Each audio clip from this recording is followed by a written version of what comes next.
इस सीरीज की तारीफ करने की जरूरत है ही नहीं, क्योंकि आप तो जानते होंगे कि ये कितनी मस्त सीरीज है। तो नाम से तो आप समझ ही गए होंगे, ये सोल लैंड का सेकंड सीजन का फर्स्ट एपिसोड है। कहानी बहुत ही ज्यादा इंटरेस्टिंग होने वाली है। तो अगर आप चाहते हो हम इस सीरीज को कंटिन्यू करें, तो इसके लिए बस आपको वीडियो को लाइक और कमेंट करके हमें बताना होगा।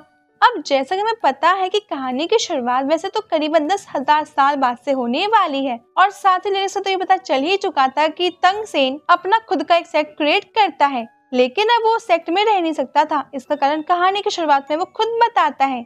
तो कहानी शुरू होती है और हम तंग सेन को देखते हैं। वो अभी कुछ सोच में पड़ा हुआ था। अब वहाँ शियाओ वो आती है और तंग सेन से पूछती है कि क्या हुआ, तुम किस सोच में पड़े हो।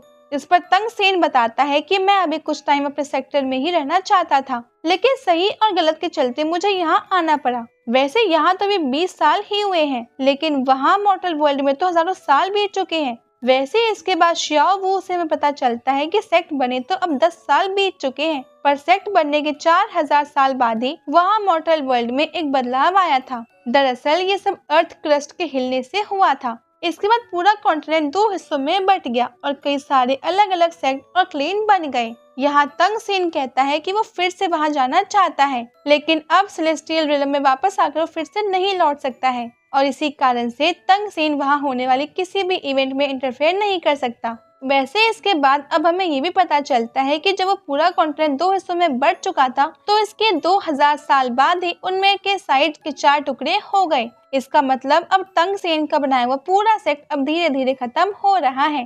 तंग सेन कहता है कि मैं चाहते हुए भी कुछ नहीं कर सकता, मेरा पूरा सेक्ट कुछ ही सालों में गायब हो जाएगा। वैसे अब शियाओ वो उसे चिंता ना करने को कहती है, मगर फिर तंग सेन बताता है कि मैंने मॉर्टल वर्ल्ड में कुछ हलचल देखी है। मुझे वहाँ एक लड़का दिखा था जिसे देखकर मुझे अंदर ही अंदर कुछ अजीब फील हुआ। मुझे ऐसा लग रहा है जैसे अब मेरे तंग सेक्ट की किस्मत उसी के हाथों में है।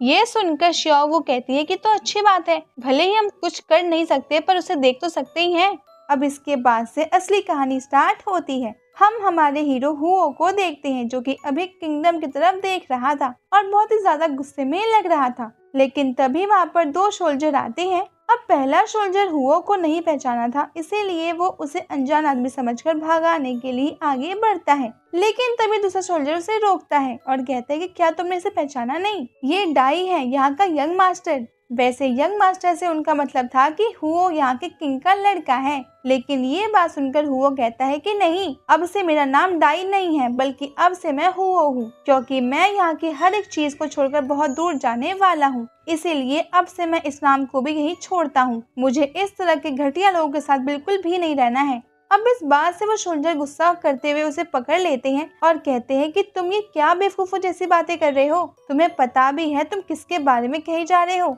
लेकिन अब वो तुरंत ही गुस्से में पीछे मुड़ता है और उसकी आंख से बहुत ज्यादा तेज एनर्जी निकलती है, जिसके बाद ये दोनों सोल्जर वहीं नीचे गिर गए थे और इतने में ही हुओ वहां से निकल चुका था। अब ये लोग उसे आसपास देख रहे थे और कह रहे थे कि आखिर ये यंग मास्टर डाई गया कहाँ। मगर इस पर दूसरा कहता है कि ये सब बात छोड़ो, हम इस बारे में किसी को भी नहीं बताएंगे। वैसे भी उसके बारे में यहाँ पर पूछेगा भी कोई नहीं, क्योंकि उसकी मदर को ही सिर्फ उसकी चिंता थी, पर अब वो तो है नहीं। इसके बाद वो पहले वाला सोल्जर कहता है कि हाँ भाई, तुम सही कह रहे हो, वैसे मैं तैयारी में लग जाना चाहिए। मैंने सुना है कि किंग ड्यूक आज ही आने वाले हैं।